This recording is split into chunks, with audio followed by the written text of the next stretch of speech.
नमस्कार मंडळी, चला तर आज आपण कुकरमध्येच इन्स्टंट नॉनव्हेज बनवणार आहोत. त्यासाठी इथे चिली फ्लेक्स, घरगुती मसाला, थोडंसं मीठ, धने पावडर आणि हळद घेतलेली आहे. त्याचबरोबर इकडे लसूण, आलं लसूण आणि त्याचबरोबर हिरवी मिरची, कोथिंबीर हे सर्व वाटण करून घ्यायचं. खोबरं घालून याला पाणी घालून वाटून घ्यायचं बारीक. आणि हे वाटण आपल्याला इथे नॉनव्हेज मॅरिनेट करण्यासाठी हे सर्व मसाले एकत्रित करून लिंबू पिळून घ्यायचं. याला मॅरिनेट होण्यासाठी मिक्स करून ठेवून द्यायचं.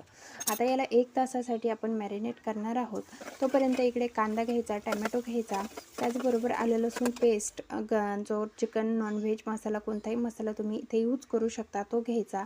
आणि छान असं आपल्याला कुकरमध्ये हे सर्व साहित्य जे आहे ते मस्त परतून घ्यायचं. त्यानंतर पाणी ठेवून 4 ते 5 मिनटासाठी शिजू द्यायचं. नंतर कुकरला शिट्टी लावायची पाणी घालून. इथे नॉनव्हेजची भाजी अगदी झटपट तयार झालेली आहे. जर तुम्हाला व्हिडिओ आवडला असेल तर जास्तीत जास्त शेअर करा आणि चॅनलवरती नवीन असाल